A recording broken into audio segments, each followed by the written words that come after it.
প্রতিদিন রাতে মশার হতেছে রে, সবাই দেখ কোয়েল জ্বলে, সেই কোয়েলের আগুনে আমি পড়াশোনা করি। চারিদিকে চলতেছে আকাশে বাতাসে শিক্ষা, তাই তো আমি করতে আসলাম ভিক্ষা, মানে ভিউছে। হ্যালো গাইস, মানে আসন্ন 12:30 তারিখে আমাদের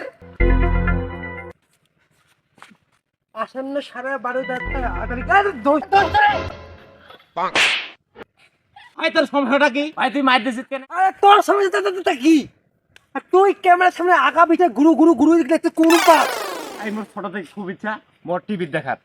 এই তো রে তাহলে বিকেছে ওর সঙ্গে তুই। আসন্ন 12:30 তারিখে আমাদের মাধ্যমিক রেজাল্ট প্রকাশিত হয়েছে। অত্যন্ত ভালো উজ্জ্বল রেজাল্ট করিয়াছে আমাদের এলাকার পেল্টু মিয়া। তো আমি ইন্টারভিউ নিতে আসলাম রিপোর্টার ভেল্টু। তো গাইজ আমাদের সঙ্গে থাকুন ভেল্টু নিউজের ভেল্টি hot20.com এ। চারিদিকে গরমে মাথা চান্দি করেছে ফাউ মনটা করে একটা আখিস বিড়ি ধরা। ভাই মোটে তো বিড়ি নাই, সিগারেট আছে, চলিবে? क्या बात कर रहे हैं बाबा? কি বাস চলছে, লাইভ চলছে, পরে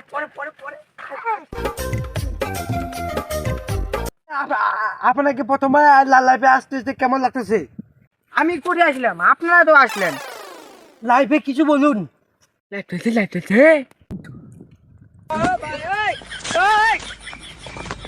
পড়াশোনার বিষয়ে আমরা কিছু জানতে চাই যে কিভাবে আপনি এত ভালো রেজাল্ট করলেন মাধ্যমিকে। ভাই আপনি সুখের সময় দুজের কথা শুনতে চাইছে। পুরো দুঃখের কথা, আমার বাড়িতে টিভি আছে, ফ্রিজ আছে, সব কিছু আছে, কারেন্ট আছে। উমা, তাহলে তো আপনি পড়াশোনা কিভাবে করতেন? তো কষ্টের কথা, আর আমার কষ্ট করে আমি আজ মাধ্যমিক টপ আপ করেছি। আমার রাত দিকে পড়াশোনা করার সহযোগিতা হচ্ছে আমাদের এলাকার সাদিয়া। সে তার বয়ফ্রেন্ডের সাথে আমাদের বাড়ির পাশে প্রেম করত, তার রূপের আলোয় আমি পড়াশোনা করতাম।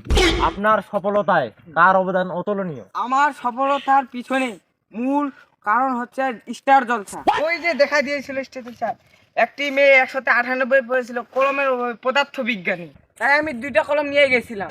ও, আমি একটা কলম দিয়ে এবার 97.5 মার্কের অ্যান্সার করছি, আর বাকি 2.5 মার্ক স্টার জলসায় অনুপ্রাণিত হয়ে অন্য কলম দিয়ে পরীক্ষা দিয়েছিলাম।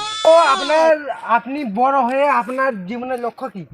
আমি বড় হয়ে দেশে বেশি করে কোয়েল ফ্যাক্টরি দিতে চাই, ওই যাতে আমার মতো ছাত্ররা কম দামে কোয়েল কিনে পড়াশোনা করতে পারে। সো গাইস, আমাদের টিভি চ্যানেলে আমাদের টিভি চ্যানেলে কোনো মাধ্যমিক টপার যদি আমাদের টিভি শোতে যদি ইন্টারভিউ দিতে চান, তাহলে আমাদের কমেন্টে করে হামলা করুন, আমরা তোমাদের পাশে আছি।